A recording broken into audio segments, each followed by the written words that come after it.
board. If you are already aware, it is good. But if you're not, I just will brief you what is in the screen at the moment is, which is not populated in the audience. I'm just waiting it to populate. Okay. So I'm just waiting it to populate. Give me a second. So as I said, agility means the 4 values and the 12 principles. And what are the principles and the value? AgileManifesto.org mentions what are the 4 principles. The first principle is individual and interaction over processes and tools. The second principle is working soft. Third one is customer collaboration over contract negotiation. The fourth one is responding to the change over following the plan. And the manifesto states this way, that there is value in the left, the items are in the right, but we value the items are in the left more. Okay, so sorry.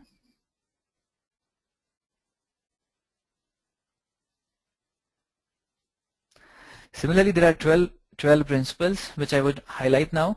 The first one is our highest priority is to satisfy the customer through early and continuous delivery of the valuable software. And as I said, so when you want to scale, it's not about the framework which you are adopting, it's all about the principles, how you would scale those, how you can, the early and the continuous delivery of the valuable software. It's not about how you will take the Scrum to multiple teams, okay, and how you're going to do that. It's not about that. It's all about how quickly you can respond to the change. It's all about how you do releases continuously and how you respond back to those releases which are buffet. Okay, so then second principle, as I said, is welcome changing requirement even late in the development. I just explained that if you just adopt the changes little late in the system, that is also is another principle. The principle number 2, agile processes harness change for the customer's competitive advantages.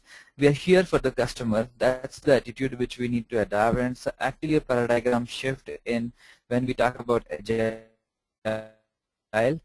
And if you have gone through the history of the last decade of software engineering, the most emergent companies, those have done the best business in the market, actually understood their customer in detail, and that's how they scale. That's how they scale. It's not about scaling agile. Why they're doing agile is also there is a motivation behind agile. We actually want to retain the best business results. We have the business goals. Agile is just the medium of that. Okay. So the third one is delivering working software frequently, from a couple of weeks to a couple of months, with a preference to shorter time scale. And this principle, again, if you want to scale up, as I said, so you need to understand how you can deliver more frequently. Most of the people plan their releases when they say we are practicing Scrum for a couple of weeks. Sometimes they plan for 1 month release and then they split it into multiple sprint.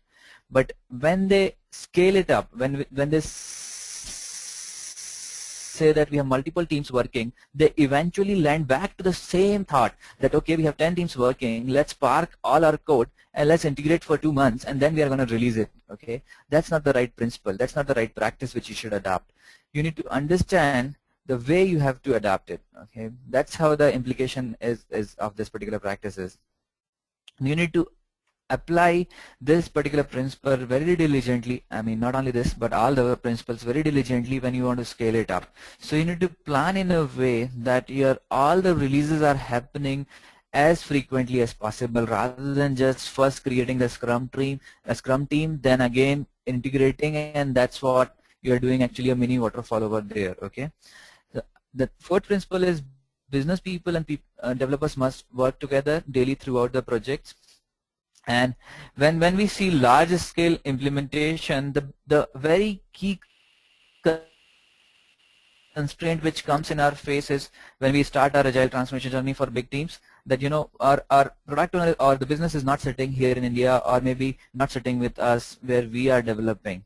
So most of the people come up with this constraint when the discussion starts, and then they say that, okay, because we are big, we can't hold them here with us. And that's actually against the principle of the agile. So you need to think about scaling, and before scaling you need to think about the basic principle, which is if you're not following, you're not going to scale it up. If you don't have the business driver next to you, you don't take quick calls, you don't have the proper feedback mechanism in the place, it's not going to help you scale. It's not going to give you the best results. So think about all these principles very diligently when you want to scale it up. It's not about how you structure your Scrum. If you have a proxy product owner in place, if you have if you have a business analyst who is playing that role for you, and etc. It's all about how you are getting the feedback from the primary source of the business. So the next principle is building projects around motivated individuals, give them the environment and support they need, and trust them to get the job done. Okay, and this is a key one. When you see this one, you will actually get to know that when the large teams are getting organized, most of the people are being ignored or being not actually catered equally, or maybe not necessarily. I'm not saying that they're not catered equally. What I mean by here is maybe the key principle here is transparency, which is not getting treated properly. You have to create small teams of 7 to 9 people so that they can work effectively together, and you need to build the team and the support around them so that they can actually get the equal importance. It's not all about how large we are, it's all about how good we are integrating together. Okay, so the most effective and efficient method of conveying information to and within a development team is face-to-face conversation. And of course, some people, when I asked this question in a previous conference, they asked me that it means that if we have 1,000 people, that is what we mean by scaling agility. Okay, and I couldn't imagine that if you have 1,000 people sitting, maybe in an organization, maybe in a building, or maybe in different buildings, but can they do really face-to-face conversation? Not at all possible. So you need to think about how you're constructing or how you're organizing your teams in a way that they can do as much as face-to-face conversation as much as is possible. Until you do this, there would be a lot of delays, and that's not going to help you to scale. Okay, so the next principle is working software is a primary measure of the progress, irrespective of your size, irrespective of your the way you think about implementing agile, irrespective of the consequences and how you apply agile to your organization, be it a small team, be it a non-IT team, but it's all about how the working software is getting delivered. Working article is coming out from the factory is the only primary measure of the progress. Okay, until that is not done, you are not able to scale.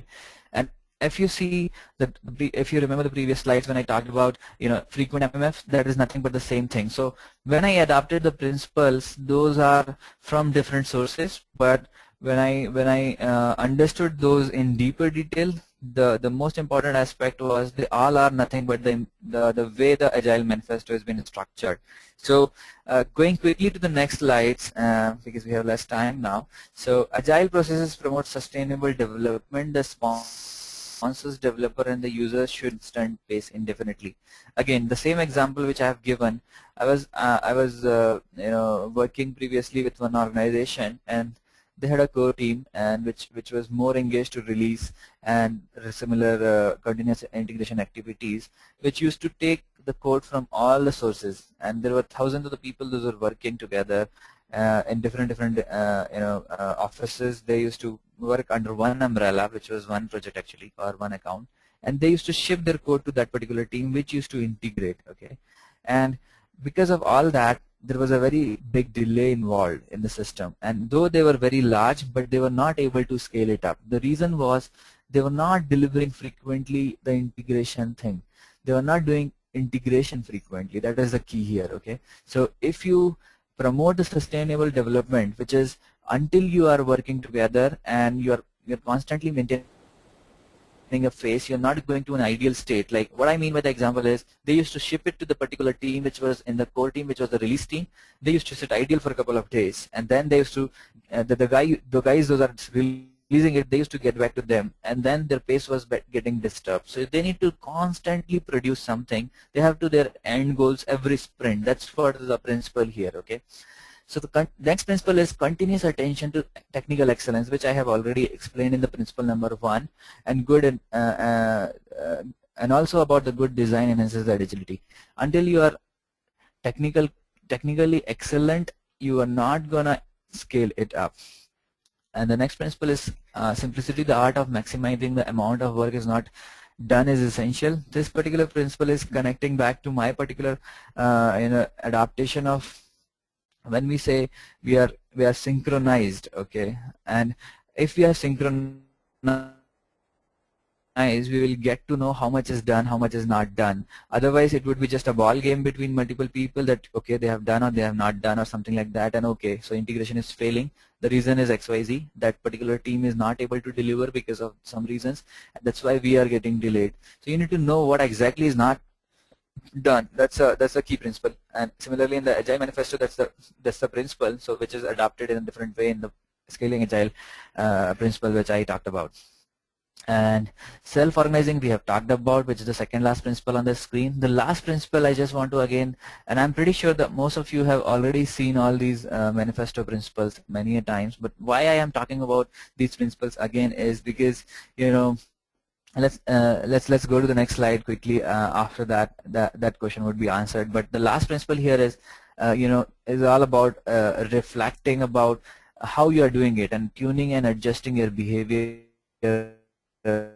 accordingly. So if you're not reflecting back, if you're not doing retrospective, you're not gonna scale it up. You're not gonna learn from your own mistakes. Okay, so that's a key principle similar to the Agile Manifesto in the scaling framework. And as I say, so